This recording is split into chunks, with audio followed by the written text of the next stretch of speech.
Welcome to episode 23 of An American Journey, a podcast about all things American.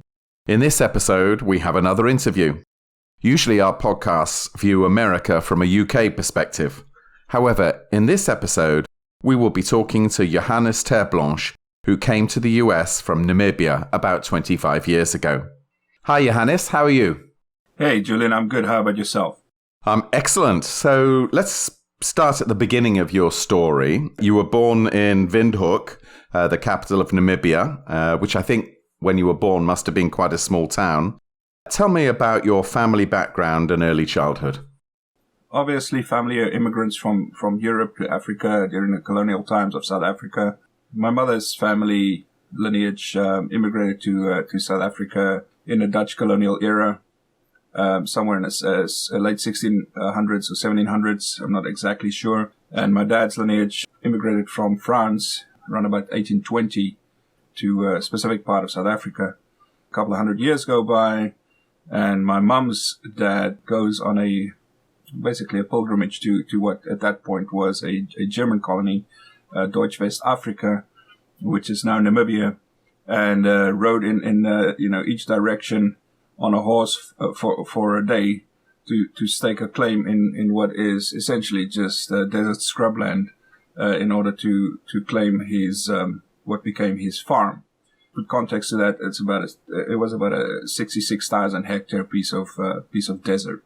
So how many square miles would that be? I have no idea. Which I think is about the size of Rhode Island or something like that. Long story short, you needed at least 1 hectare or 4 acres to keep one sheep alive for one season. And, okay. In most cases, farmers didn't even try and hit that specific sweet spot because in some years it wouldn't rain at all. That was around about 1930 that my mum's dad moved up to Namibia. Truth be told, at the time, Namibia was already a protectorate of the Union of South Africa, which was a British colony. So we were... That's right. I think post the First World War, it transferred from Germany to South Africa via a UN resolution, didn't it? Yeah, and we were basically a colony of a colony. South Africa did annex the main seaport, which is Walfish Bay, to the South African Union of South Africa, but they did not annex Namibia. So essentially, from that point forward, Namibia was run as a pseudo-province of South Africa. And South Africa became independent of Britain in 1961, and Namibia finally became independent of South Africa in 1990. Okay. So you were born around about 1970, is that right? 71. 71. And so tell me a little bit about the Vinhook that you were born into at that time. It would have been a fairly small town, I suspect, at that point. Yeah, I mean, Vinhook still isn't a very big city. I think you'd be hard pushed to find 250,000 people in that city at this point. So, it's about the size of an average American city suburb like Alpharetta, for instance. But yeah, you know what? I didn't know any different. So to me, Vinhook was just Vinhook until I sort of developed consciousness and different experiences, and went to visit some of my family who still lived in South Africa and saw cities like Pretoria, Johannesburg, and Cape Town. At which point I realized that I lived in a small city. Right. But really didn't mind it. Actually, it was a very idyllic childhood as far as I'm concerned. Yeah, and I looked online and I found some interesting facts about Vinhook. So the first was it once made an attempt to break the world record for the world's largest braai. Yeah. Did you know that? It failed, but it did make an attempt. That's its first claim to fame. There's been some harebrained schemes to braai or barbecue. Braai is a South African or Afrikaans word for barbecue. It's a Dutch word which basically means grill over an open fire. Yeah, there's been some harebrained schemes to braai just about any animal you can think of. So, I think at some point somebody actually, put an entire giraffe on a spit, which was horrendous, but, entertaining, I guess, to some folk. A long spit. And then I think in 92, Vinhook hosted the Miss Universe competition, didn't it? Yeah, and also won. And I actually knew the girl that won, Michelle McLean. So, she was dating one of my flatmates. Oh, really? In Cape Town, yeah. A nice lady, yeah. And a good ambassador for the country. when I did go to Vinhook, there was an excellent little museum there, and I learnt it was a museum. I think they had an exhibition about its impending independence. Unlike South Africa, which was obviously very clearly racially divided, Namibia appeared to be trying to go down the route of welcoming both white and black people. Was that your experience of growing up?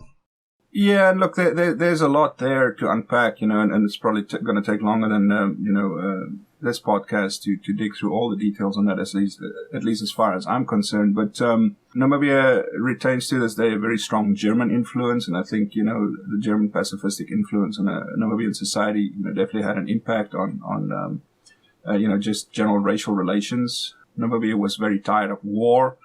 At that point of independence, we were already in a 22-year border war on the border with Angola, fighting predominantly Angolan soldiers, but backed up by Cuban and Russian money and know-how. Also, Namibia was somewhat of a proving ground for South Africa as far as how to get to anti-apartheid without civil war. And of course, the United Nations played a huge role in the resolution that, eventually led to Namibia's independence, Resolution 435 of the United Nations. You said earlier that you didn't really have much of an idea about Pretoria and Johannesburg were like when you were living in Namibia until you went there. But, when you were sort of young, 10-ish or so, did you have any concept about the USA at that point? I mean, all I knew about the USA I learned from television, right? And you can probably tell I also learned to speak English off of television. Yeah, my impression of the US was pretty much what I saw in movies like Back to the Future. And, unfortunately, some of it was based on what I saw in situation comedies or sitcoms. Right. Not necessarily a balanced view of the United States, but I knew, what I read in magazines and what I saw on TV, that the United States is definitely a happening place and, a place to chase some dreams. So for me, the United States was always a place that I wanted to go, even from a very young age. Okay. And then I think you go to school, you're sent away to school in South Africa, and then you subsequently go to college or university in South Africa. Was that normal for someone of your background? So I finished high school in Namibia. I didn't go to high school in South Africa, but at the time Namibia didn't have any universities. Right. I mean, we had a teachers training college, which is was kind of a pseudo university, but nothing in the way of technical or arts degrees or anything like that was offered in Namibia. Right. At the time, Namibia had about a 1 million person population. And there just weren't any universities. So as a Namibian, you either went to South Africa to go to university or you went overseas. And my family certainly didn't have the means to send me overseas. So I went to study in Cape Town at the Cape Peninsula University of Technology. So that started in 1990. Cape Town at that point was very relaxed and always have been more relaxed than the rest of South Africa when it comes to racial relations and culture, etc. So, yeah, it was a very good experience. It was a time of great change, wasn't it, in South Africa around that point? So describe to me what it was like as a white student at a Cape Town university. So my final year of high school, we saw the Berlin Wall coming down in 1989, right? And I was telling my friends on the playground that day that, this changes everything. And that Mandela will be out of prison within 1 year. And I was absolutely correct. So after the Berlin Wall came down, Mandela was released from prison in 1990. A couple of months after I got to university in Cape Town, Namibia actually gained its independence from South Africa in, I believe, May of 1990. Racial integration at the university I went to was already in full swing. There were definitely no segregation as far as anything, classes, facilities. Restaurants, whatnot. I mean, it was all integrated already by the time I got there. Of course, that didn't mean that everybody socialized together, but it was certainly integrated as far as the institution itself. How different an environment was it from the one in Namibia? Well, at the time I left high school, there was no integration yet. So now it's fully integrated. You can go to whatever high school you want. I left high school in what was essentially a segregated high school system and went directly into a university program where integration was just already done. But certainly did not faze me one bit. Right. And was anything else different about South Africa from Namibia? Well, Cape Town is a special place. I mean, so it's difficult not to love Cape Town. Namibia is a very diverse country. It's a country larger than Texas, so from the extreme northeast to the extreme southwest, you go from tropical to, the oldest desert in the world. But Cape Town is very special and very different from Namibia, not just in the landscape and geography and, all the things you can do, but also in culture, very, very rich culturally. You leave university and you begin work at Vodacom, which is a mobile operator, a carrier in South Africa, and you begin work on installing the first mobile network in the region. Tell me about that experience as a young professional in South Africa, starting work, more or less at the same time as Nelson Mandela becomes president. Yeah, so Mandela became president in May of 94. And there was a peaceful transition of power. A lot of us were worried that we were going to have civil war, but somehow, we managed to avert that. And at the time I came out of college and started looking for a job, it was difficult actually for a young white professional to get a job because, for obvious reasons, affirmative action was in full swing. I did manage to convince one individual over at Vodacom to take a bet on me. And they appointed me into a 3-month sort of probationary or a contract role. I think it was about a month in, they said, okay, we're going to make you permanent. We're going to send you down to Cape Town, because I actually started in Pretoria with Vodacom. And they said, but the only condition is we got to send you to Cape Town because that's where we need you. So obviously I feigned exasperation, but that was the best possible move at the time. So I got all my stuff moved back to Cape Town. And, to some extent, the first job I ever had is still the best job I ever had, because, here you have this, 25-year-old kid running around, the entire Cape Province and half of the Orange Free State, basically having carte blanche and having a $200 million budget to build cell towers wherever he felt they were needed in order to cover the country of South Africa with as much cellular coverage as possible. It really was a phenomenal transition, because most folk went from no telephone or, a crank handle telephone, GSM, digital telephony. So, it was a phenomenal experience, and just being part of such a huge transition. So you were working not just in the cities, but you were working also in the rural landscape across South Africa. So you would have come across the whole panoply of different types of people who live in South Africa. Yeah, absolutely. If you drive up the Garden Route today, you see those candy stripe towers. I'm unfortunately the guy responsible for sticking them up there. But yeah, of course, I came across all walks of life, on my travels within South Africa, and just packed a huge amount of experience into about a 1.5 year tenure at that specific company, and it really was a special time in technology and in the mobile industry. The mid-90s were just the hardest time ever in industry. Okay, and I mean, obviously at this point, you're starting to think about your future career, and you're starting to think about, possibly moving to America. So whenever you move to a new country, there's always, a push, which is making you want to move to a new country, and a pull, which is drawing you there. So can you describe to me the push and pull factors that influence your decision to move to the US? For me, it was mostly a pull. As I told you, I was always wanted to go to America, from the time I was a pretty young individual. Cape Town is a very hard place to leave, I can tell you that. So I was certainly not pushed that much to go to America. I know a lot of people who immigrated after I did, in the late 90s and early 2000s, cited a lot of violence and carjackings and all sort of that stuff for moving. But for me, it was always about being offered a phenomenal opportunity to go to America, build mobile networks, see the country, potentially see the world. I always intended to stay away for 2 to 4 years, and of course, the rest is history. I'm still here. So the lure was partly professional, and what was it about the US which lured you? Why was it that you wanted to come to the US? It was and still is the bastion of technology and innovation and the land of opportunity. I didn't really even think of it in those terms at the time. For me, it was about, this grand adventure. I'm going to finally go and see the country. How much better can it be that, somebody's actually offering you a high-paying job in a consulting role where you get to travel the country, get paid to travel the country and build mobile networks, So these are all things I loved to do. And, so for me, that was a fairly easy decision to make. Of course, I had to leave behind, a pretty serious girlfriend, but, in the final analysis, that was also a good thing because that fell apart pretty quickly after. And if my memory serves me well, I think you moved on a couple of days before Independence Day in 1996, didn't you?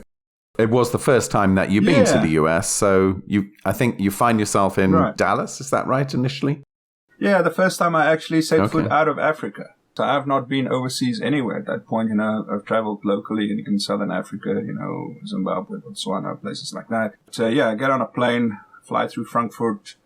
Of course, you got to realize that, I'm leaving Cape Town in the middle of winter, and Cape Town in winter is just fabulous. It's not super cold, it's rainy, it's green, it's just idyllic, And then I get off the plane in Dallas and I walk into a wall of 110 degrees, Texan air. And this place is dry. It's, there's no green inside. There are no trees. It's drab. And I just thought to myself, oh my God, I made a huge mistake. Your thought about that it being a mistake, was that just the weather when you arrived there, or did that sort of feeling of mistake linger longer than that? No, the corporate culture was completely different, right? So I'll never forget myself and my buddy that also came over from Vodacom to this consultancy in Dallas. We turned up at the office in suits and ties, right? First day, everybody thought we were Mormons. And, everybody else sitting around in jeans and polo shirts and whatnot. Of course, we came from a high pressure, high productivity environment and coming to sit on the bench at a consultancy in Dallas. And we thought is this what we're going to get paid to do? For those listeners who haven't worked at a consultancy, which presumably is most listeners, being on the bench is when you're waiting for a consultancy assignment. So initially when you went there, they knew they wanted your skill, but they didn't have a specific role for you.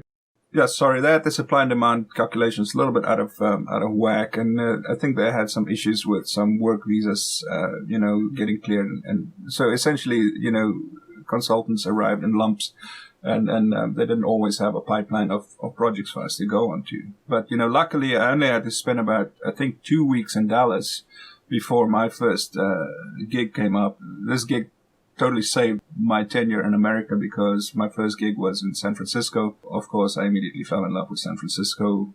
Had a California experience the first year I was over here. Once I got into projects, I realized that, there's actually real work to be done and high pressure work also. So I was kind of back in my element. Okay. Did you experience any culture shock when you came to America? So describe what those elements of culture shock were.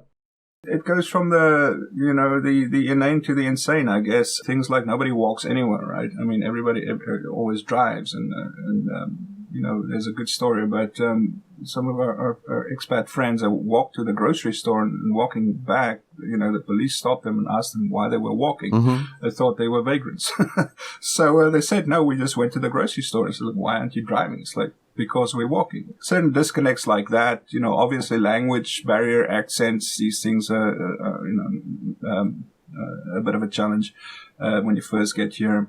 But I think food was a big adaptation culturally. The flavor of the food tasted different to me when I first got here. Just the portions were enormous. Corporate culture was different, very different. The way people were doing things. Well, let's come on to some of the differences a bit later. But you definitely felt at the time, wow, this is different culturally. I'm having a little bit of a shock here. Is that right? Yeah, but, at the same time, I was lucky enough to be with a bunch of other expats, mostly from Britain, Australia, a couple of folks from South Africa, so we had a little expat bubble going on. Whenever we got together, we'd hang out together and something I kind of call the lifeboat syndrome. Where people stick together because they don't really have a choice. But, long term, most of those people are still very good friends of mine. So, some very strong bonds. So in terms of work then, so you're based in Dallas, but every week you go and travel to wherever your clients are. And your first client is in California, and then you have subsequent clients in other states and other cities of the US. Ostensibly, you're living in Dallas. Dallas is a city we haven't covered yet on the podcast. Tell me a little bit about Dallas. Yeah, Dallas, is a very fast-growing, very vibrant metropolis, right? And these days it's called the Dallas-Fort Worth Metroplex. So Dallas and Fort Worth are two, large cities about 50 miles apart, and they have urban sprawled to become one massive metroplex at this point. It takes some getting used to. It's a prairie community. In other words, it's flat. There's not a lot of trees unless they were planted intentionally by somebody.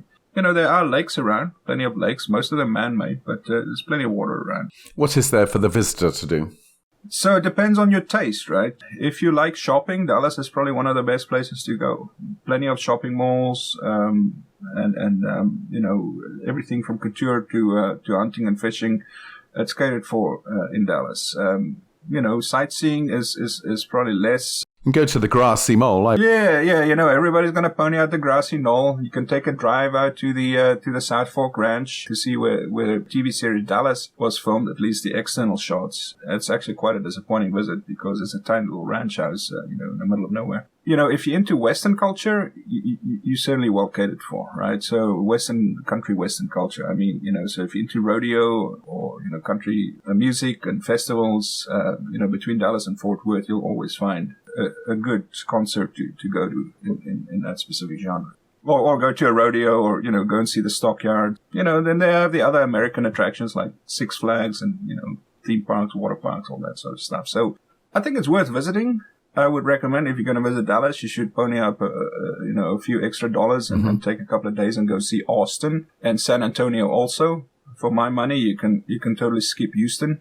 And then if you have time, go see West Texas. Yeah, we covered West Texas partly on Michael's proposed journey.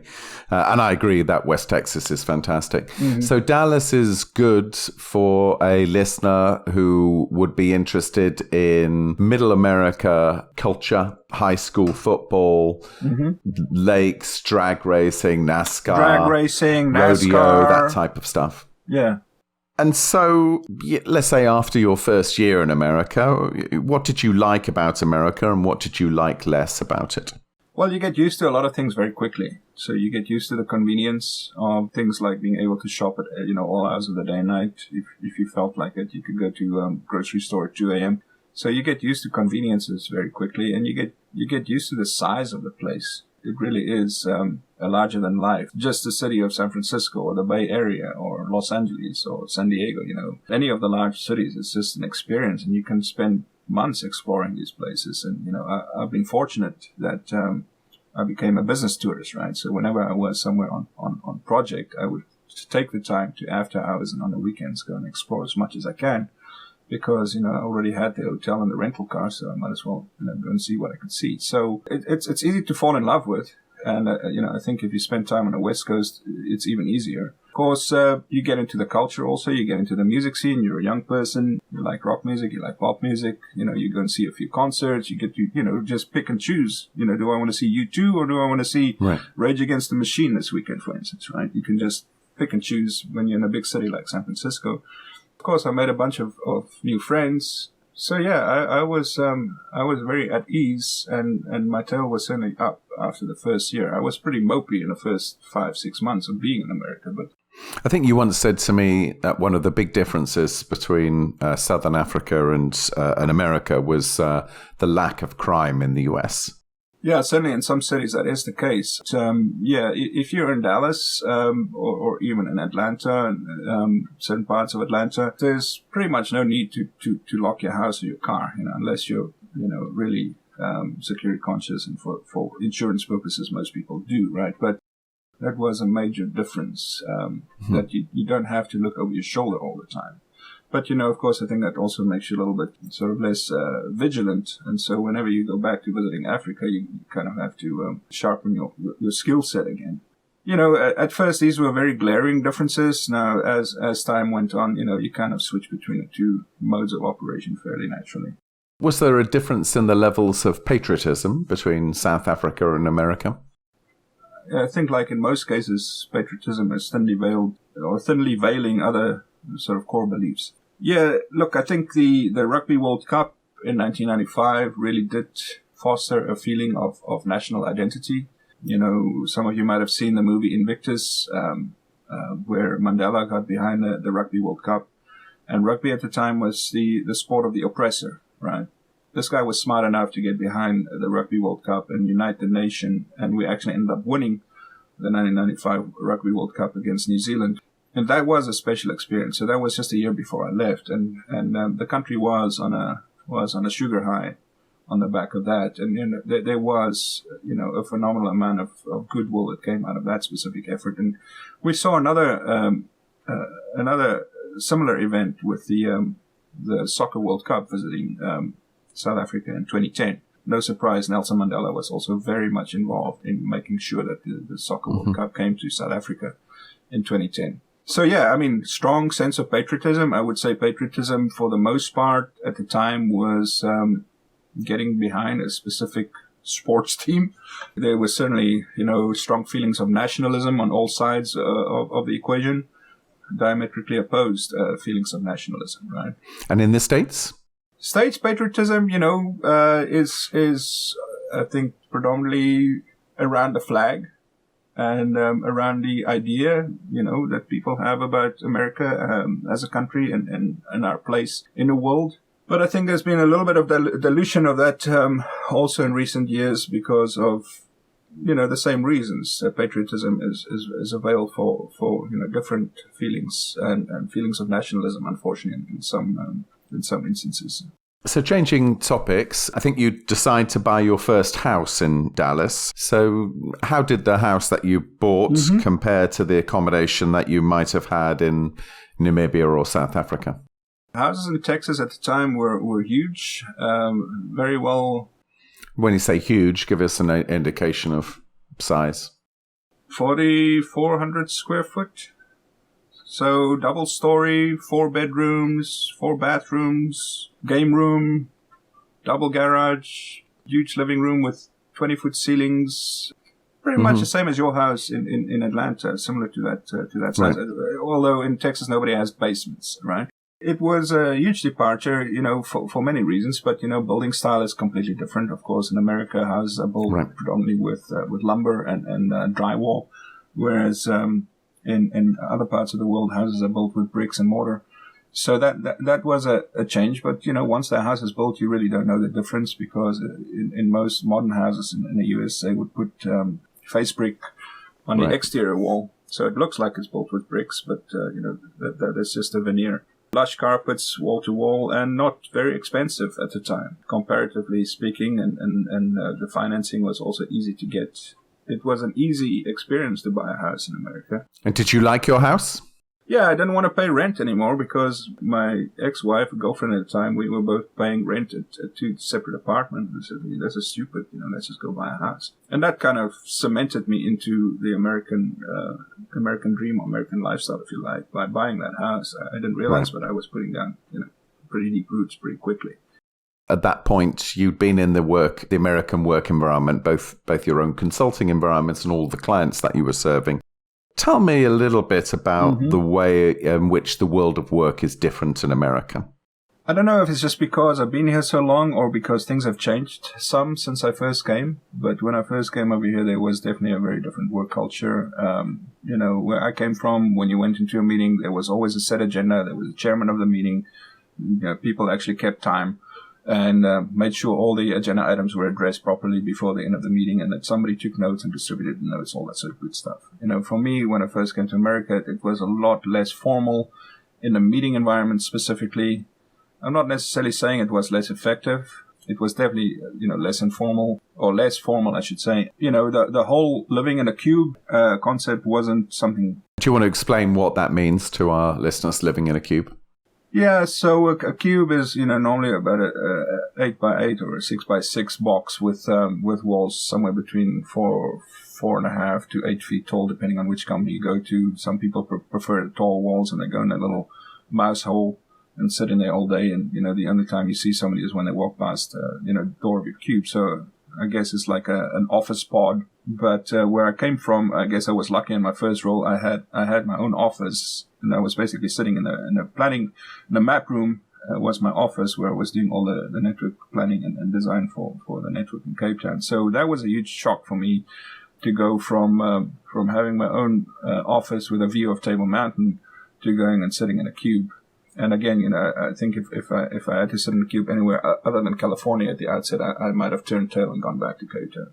There are a lot of meetings, aren't there, in American culture? I mean, my view is that there are a lot of meetings to really counter the sort of rampant individualism which is prevalent in society. Do you have a view on why there are so many meetings? My first few years in corporate life in South Africa, people were told what to do. They weren't asked for their opinion, right? Also, if you had an opinion, you were allowed to share it, right? So I think that was useful coming to the States. But yeah, there are too many meetings in American corporate culture. People use meetings as a social event in some instances, and I guess through COVID we also saw that. The more you sat on Zoom, the more you were feeling part of your organization. And you indicated that there was lower hierarchy in the US. To some extent, also just dependent on how bold you were and who you were willing to approach as an individual, right? Some people would sit in a cube and would never say boo, because other people like myself would, challenge the guy in the corner office to his decisions and smart questions as far as why we're doing things specific ways. So you can be as hierarchical as you like, or I guess you can hide in your cube. In general, it's accepted for you to reach out to senior management if you have something useful and intelligent to say. I don't think they'll entertain you more than once or twice if you're coming forward with just idiotic statements. My US experience was also to a large degree at Nokia, which is a Scandinavian company. And in Nokia, at least at the time, the corporate culture was completely unhierarchical. In other words, you could approach a CEO if you had something that you wanted to get off your chest. And in episode 5 of the podcast, we responded to a listener's question who wondered, why Americans were so supremely self-confident in the workforce. Do you have a view on that? That may be just a Gen X thing. I think coming up through the 80s and 90s, 70s, 80s, and 90s, Gen X had to face, different psychological challenges. I'm not so sure that millennials and Gen Z are as confident, although there are exceptions to the rule. I think if you came up through those years, you were forced as an American to have an identity of your own, to have a strong viewpoint on world affairs and, the Cold War and all that good stuff. And then, of course, American culture is ultra competitive when it comes to sports, right? So I think a lot of that self-confidence comes from sports. If you're successful in college, if you get your A's in high school and you get your good GPA in college and you do well in sports, you're bound to be confident in the workplace. You see, I put a lot of it down to superior communication skills. If I think about the American education system. Yeah, language arts, definitely a large... I mean, from the age of 5, you're doing show and tells, you're presenting to the class.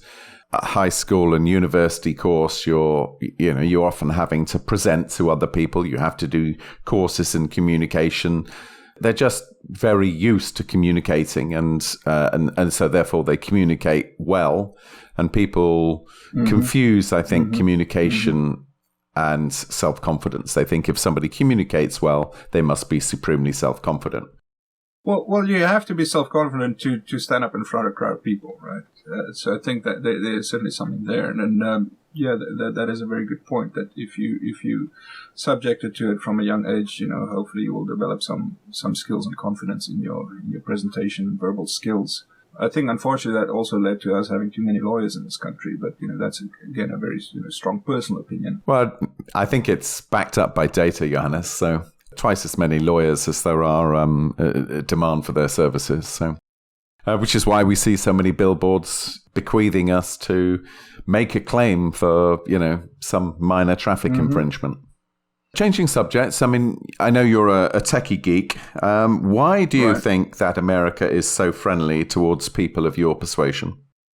Beyond the obvious chestnut of Silicon Valley, I think America's always been a nation of innovation because of specific historic periods, specifically wars also. Innovation was something that was required and needed in order for America to build itself into the superpower it's become and to retain that position. So there's certainly a lot that can be attributed to military spending. A lot of technology is developed specifically for military uses. The NASA space program has yielded some fantastic technology and incubated some fantastic technology that you can now find in all walks of life. Things like Velcro and, battery-powered electric tools, all sort of good stuff like that came out of the space program. And then having capital availability and the ability for individuals to get their hands on capital and go and build something, and if it's successful, to become, quite wealthy or very wealthy.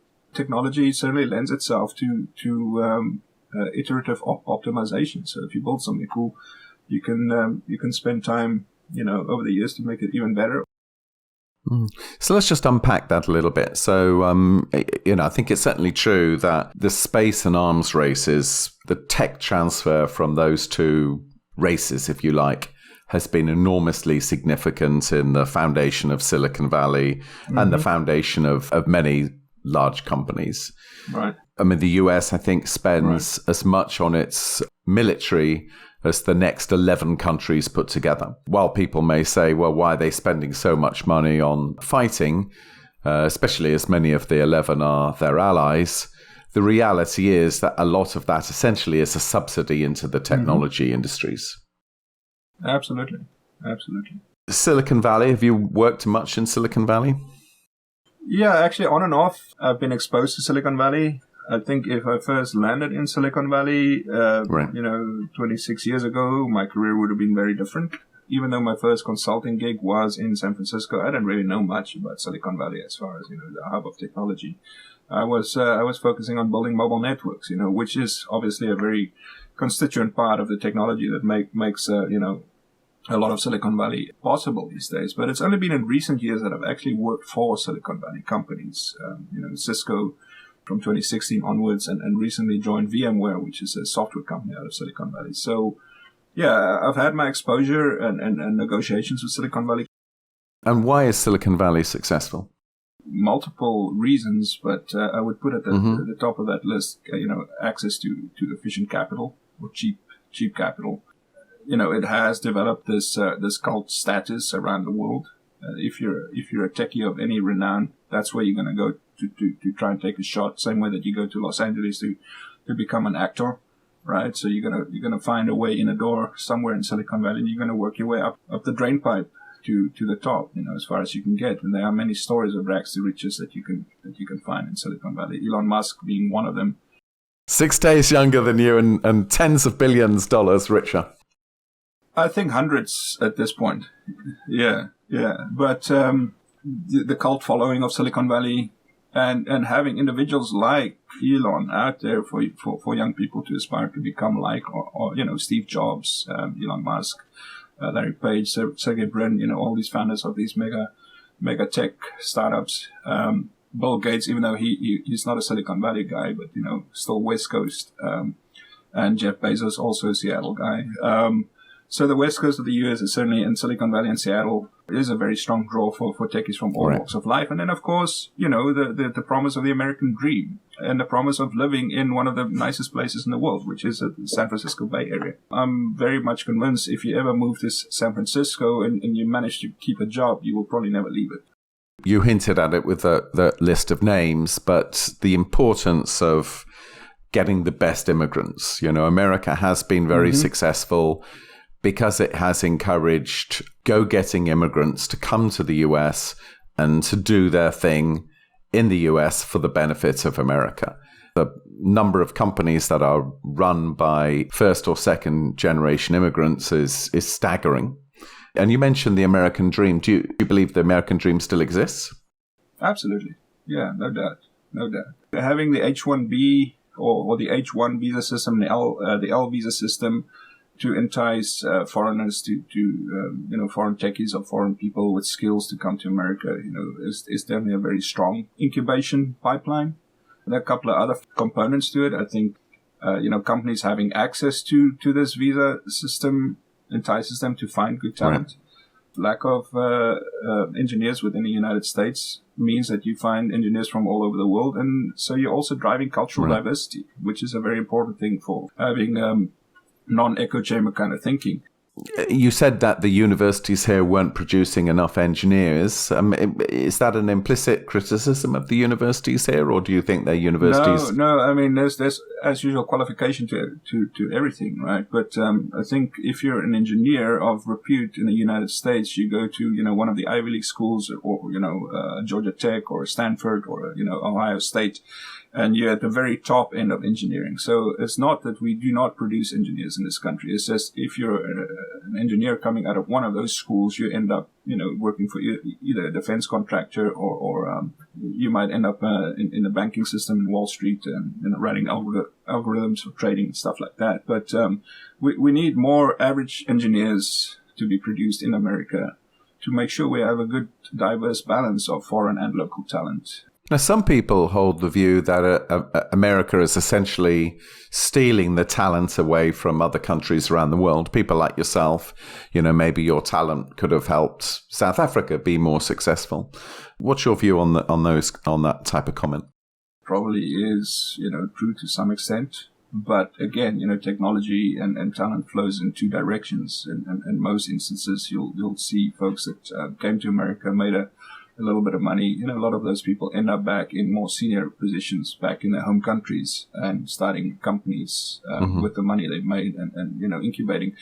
Yeah, in a microcosm, from year to year, you might see an impact, but I think over the long run, it's a good thing for people to go out, see what's possible, learn capital, efficiency, capital allocation within the technology space, and then go home, or at least start a company at home, run it from America or own it from America, and be able to incubate back in your home country.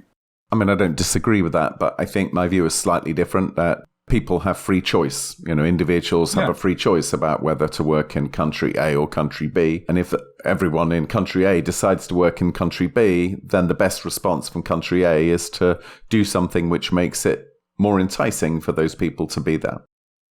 Absolutely. That's my view. And America has made it very enticing to come and work in America, and maybe other countries in the world, Europe and so forth, need to do a better job at making the case, why someone should remain in their country. Yeah. Why do you think that America is so prosperous economically? Well, again, that's a very big question. It's got the biggest military, right? We've already covered that. What that means is that, America can run up an endless amount of debt from foreign countries and sovereign wealth funds, and nobody's ever going to come ask for their money. The US dollar is the reserve currency of the world. At least in theoretical terms, America can print as much money as they like and pay off their debts with that, right? And I think we're probably kind of seeing some of that happening at the moment. So trying to inflate their way a little bit out of what they owe the rest of the world.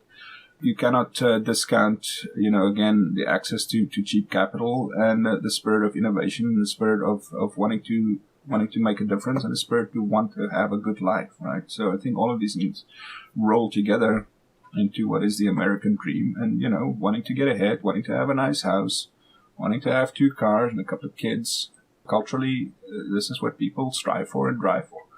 And I think that is a big component of it. And then, of course, everybody has to spend to obtain that specific lifestyle, right? So as long as the population is growing a little bit, and you have a bunch of people who want to own a lot of stuff, there's going to be a lot of spending and velocity in the monetary system, and that is by definition an economy. Right, and it's a huge population, and that population means that there's a huge market for everything. Right. If you're somebody who wants to produce something, if you can crack the US market, you'll be very rich. So it's not as if you have to think about multiple markets. You can do it all within one country. And the US economy spans the globe. The dollar circulates everywhere. I think about 70 to 80% of all USD circulates outside of the United States. And of course, you have multinationals like McDonald's and whatnot. They make money all around the world. Apple, throw a dart at a wall, you'll see a company that is not just operating in America, but the wealth that company creates is held by shareholders in America. Right. So that whole capitalist system of farming globally and creating wealth locally, I think is a huge influence in the American economic success. Yeah, and I don't know whether it is because of the influence of shareholders or maybe future shareholders. But it seems to me that American companies or individuals within American companies are always looking for a better way of doing everything.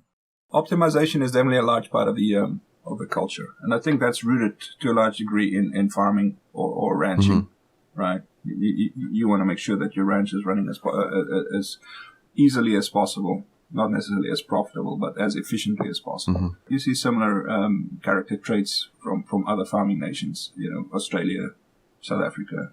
People want to make sure that things work well, and they are forced to innovate, right? If you're one day from town and you might get to town and they may not have the part you're looking for, you end up making it. So I think there's a lot to be said for that underpinning in the culture. Companies will transition themselves if they make widgets and there's not a lot of money to be made in widgets. They will transition to another type of company somewhere else in the value chain where they can make more money. And that is something that American companies do all the time. Disruptive innovation is certainly, kind of the playbook, not kind of, it is the playbook of most American technology companies. It's not always just disrupting your own product line, but disrupting somebody else's product line and building a better mousetrap, attaching some cool service to it, generating recurring revenue off of that service, and using that cash flow to drive another iteration of a similar sort of technology trend. So the other side of America being good at making money is the way in which America stratifies its people. You've lived in Southern Africa, where at least in your early life, they stratified according to race. I think you've had a lot of experience in the UK as well. And you've seen the UK class system. So tell me a little bit about how the US social class system works. I think the whole class system, to some degree, we can ascribe, unfortunately, to your host nation or your mother nation, Britain, right? So they've had a toe in every corner of the world. I think the class system in the United States is superficial. Certainly, it is delineated along lines of education and lines of physical wealth or personal wealth, right? I think it's fairly easy to jump classes in the United States. So if you can make $1 million, you could move into a nice country club, and you can be part of the community before long. As long as you know how to mind your P's and your Q's, and you're not a complete idiot or muppet, you can find your way around, and you would be reasonably well respected. But you would have to toe the party line, and you'd have to act like everybody else. You'd have to wear the sweater and have the necessary Christmas decorations and Halloween decorations, and conform to the housing association, and play golf and play tennis and all this good stuff. I think it's superficial and fairly easy to penetrate different classes in America just based on your, if you're going to spend the time and the money to get an Ivy League education, you're immediately on a different level within American society. I think in Britain, even if you go to Oxford but you're a pleb, you're going to struggle to ever be invited to specific events. I think my view is that mainly class in America is delineated by money. You can get a rung or so up by going to the right type of university, but I think mainly it's money. I remember the first time we swapped houses when we lived in London. We swapped houses with some people in Western Colorado. And so we lived in their house and they lived in our apartment. And what was interesting to us is we obviously met all of their friends. Their friends were completely different to the ones that we had in London. Their friends came from all different types of jobs. There were people who drove trucks, and there were policemen, and then there were people who worked in offices. And we didn't have that depth of different types of professions that we knew personally that were our friends. It occurred to us that actually what was happening there is they had friends who had a similar amount of earning power or spending power to each other. So, if you're a truck driver, you could easily earn, almost $100,000 in the States.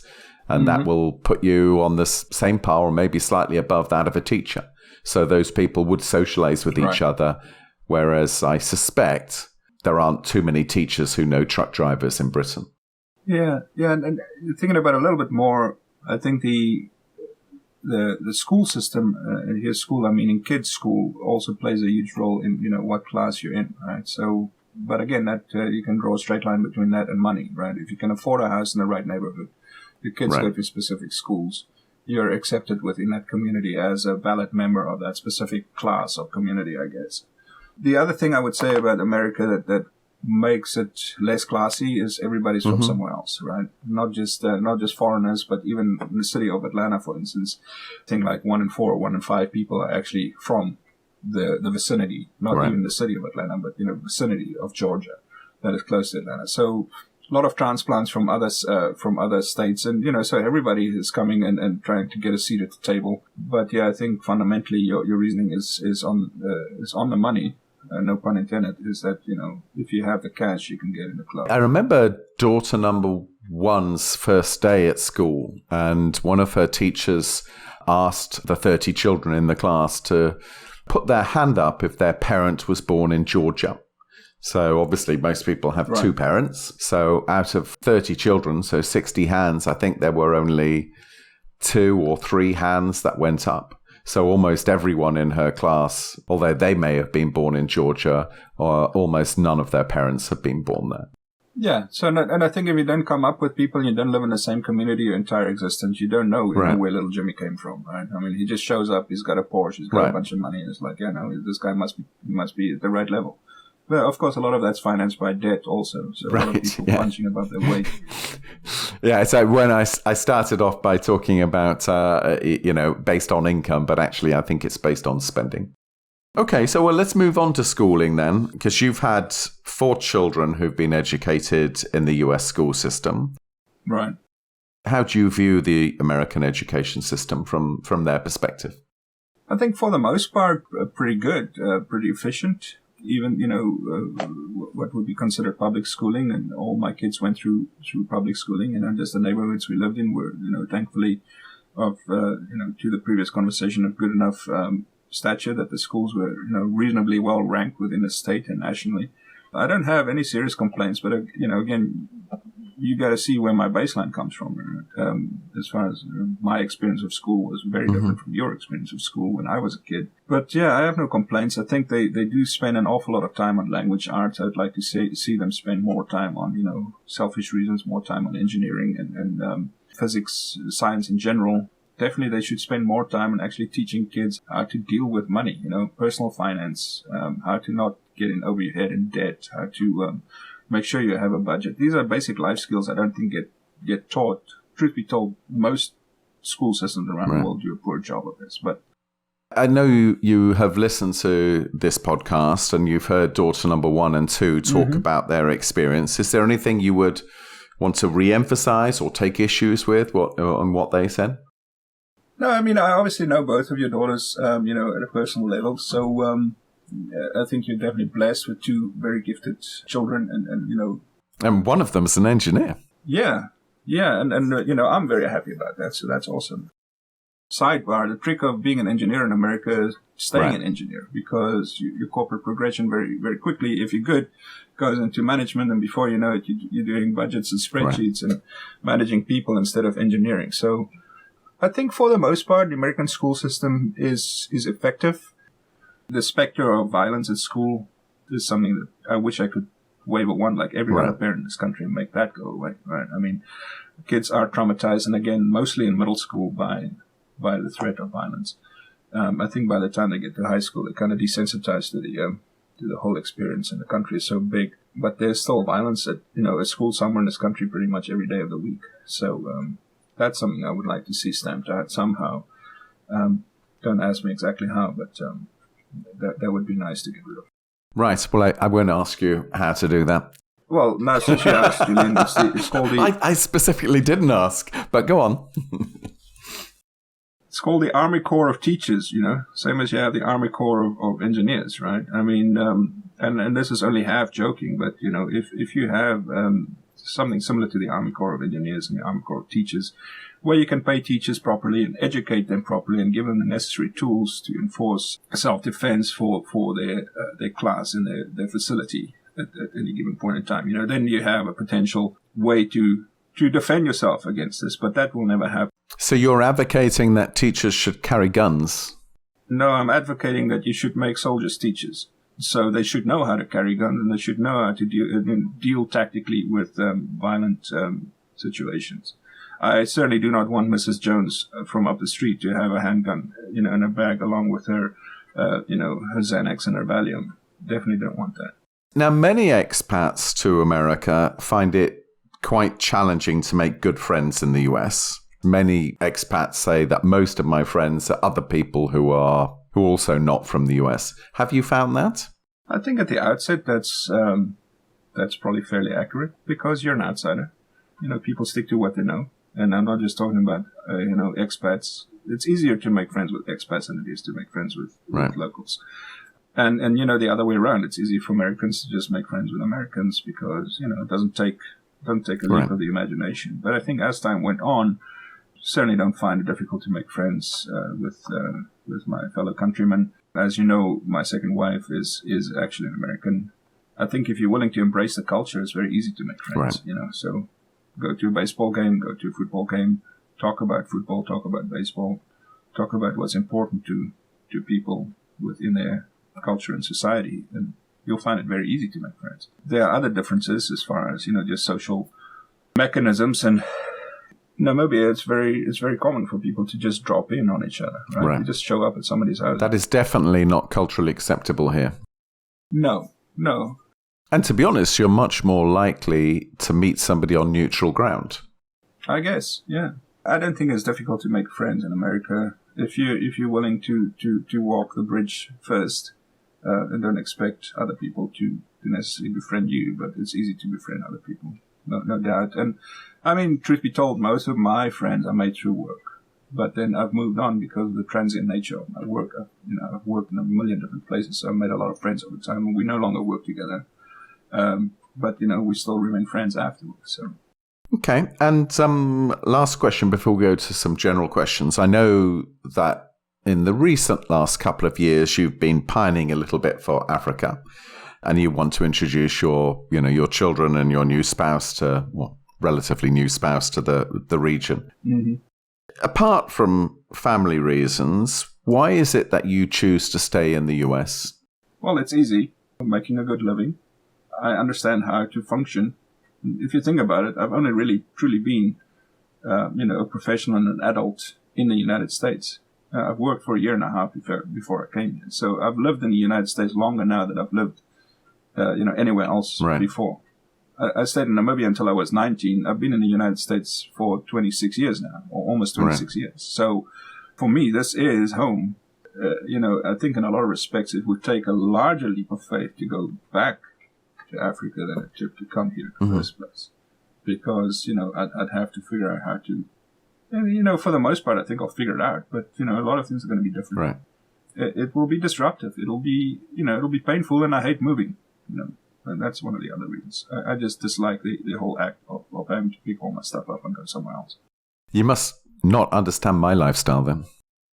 Yeah, no, I'm completely confounded by it. But, that's each to his own, as I say, Julian. Okay, so some general questions. Football, basketball, or baseball? Definitely football. It's close enough to rugby for me to enjoy. And what do you like about it?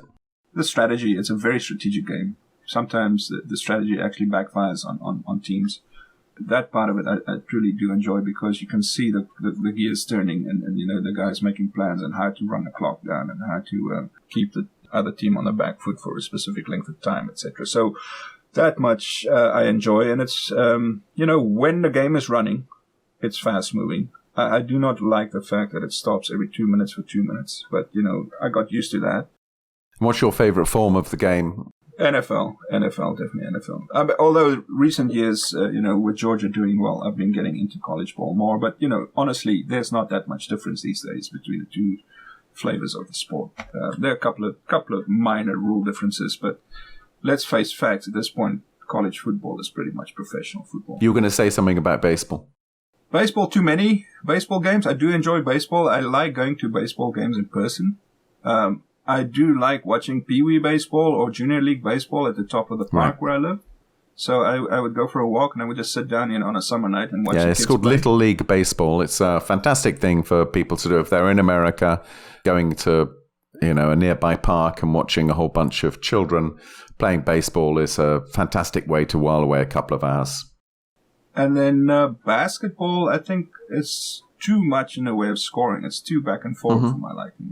I don't know why you need to score 120 points in 1 hour to win. Or 118 points to lose. Right. I mean, so it seems super repetitive in that respect. I mean, phenomenal athletes and just amazing skills. But they are probably the best of the athletes, aren't they? Yeah. And but I do like shooting hoops with the kids, so I guess there's that. Which underrated place should people visit in the US? Oh, wow. I wouldn't call it necessarily underrated, but I would definitely recommend you visit Montana.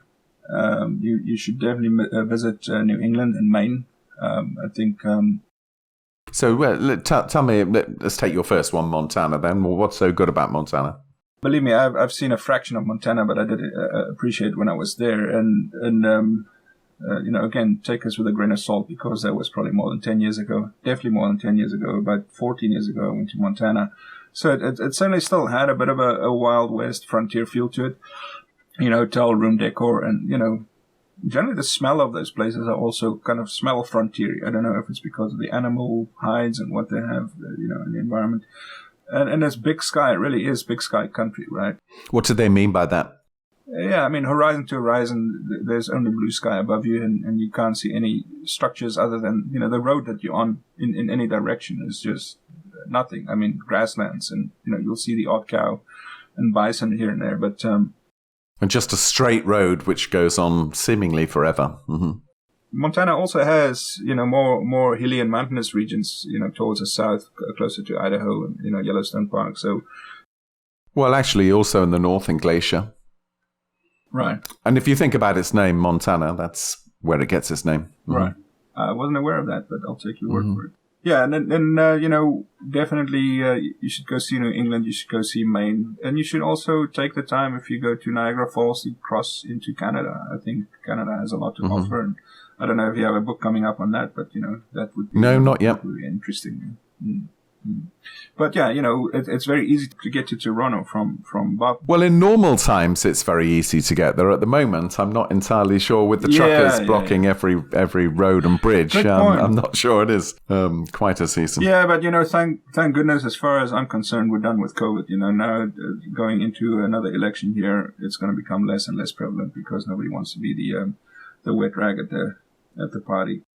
Okay, next question. What's your favorite highway eatery?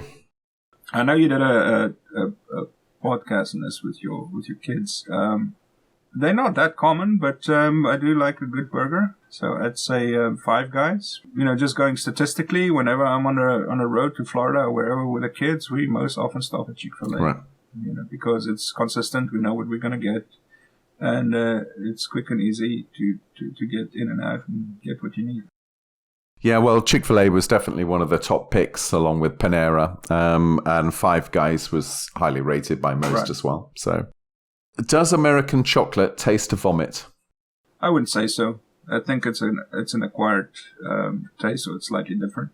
Technically, like a lot of other things in America, it is actually more true to the original recipe for chocolate coming out of Belgium than milk chocolate that you'll buy in places like Britain and South Africa. Do you support the Second Amendment? With caveats, yeah, sure. So why do you support it? And then secondly, what are your caveats? I think in general because I'm libertarian at heart, right? So I'd like to think that, people can be trusted to do the right thing. Yeah, I mean, you should certainly make sure that people are capable of doing the right thing before you allow them to do the right thing. Mm-hmm. Education. I think a lot of people just want regulation, but you can achieve a lot of what you need with education rather than regulation. This is something we can learn from other countries like Germany. In Germany, you have to go take a lesson to play golf, for God's sake, right? I mean, instead of telling people you can't have a gun, it's like, same way that you got to take a driver's test, you got to take a gun test. Right. Do your 1 week of school, why it's good to have a gun, why it's bad to have a gun, and what you should do and what you shouldn't do. And then when you pass a test, then you can go and buy your gun. And then, of course, regulation also, right? And I think that's already in place. If you're a felon, you probably shouldn't have a gun, at least for a while. Right. And, if you're mentally ill, you probably also shouldn't have a gun. So that proposal, that everyone who has a gun has to get some training, probably a good opportunity for the NRA as well to make some money. They broke AF at the moment, so they can probably make some money with that. Yeah, sure, why not? East Coast, West Coast, or somewhere in the middle? For personal reasons, East Coast. For anecdotal reasons, West Coast. I mean, it's very easy to be romantically enamored with the West Coast, similar to being romantically enamored with Cape Town. If you want to get a more balanced lifestyle, and balance here, I mean culturally, you're probably better off in one of the East Coast cities than the West Coast. Mm-hmm. American TV or Namibian TV? Same thing. Okay. I mean, other than the news, which is a joke. In Namibia, I was going to say, and in America, isn't it? Yeah. I mean, it's pretty much the same thing. But look, in Namibia, we do get a lot of programming coming out of South Africa and also out of Britain. So it's not 100% the same, but the formula is exactly the same these days. Okay. Very, very similar. Yeah. And then final question, you find yourself stuck in an elevator with somebody. Would you prefer them to be Republican or a Democrat? Oh, God. I'm not sure. Stuck in an elevator. Multiple hours. One of them's likely to shoot me, the other one's likely to talk me to death. So, I'm going to go with a Democrat because I'm less likely that they will be having a handgun on their person. Well, thank you very much, Johannes. No, I do appreciate you considering me for this, Julian. Hopefully it's some useful content and, reasonably entertaining. And do you have any questions for me? You can have one question to me. When are you coming back to Georgia? Never. I'm coming back for daughter number one's graduation. All right. Well, hope to see you then. So I will see you then, if not before. And obviously, if you're down in Florida, please come and stay. Appreciate the opportunity.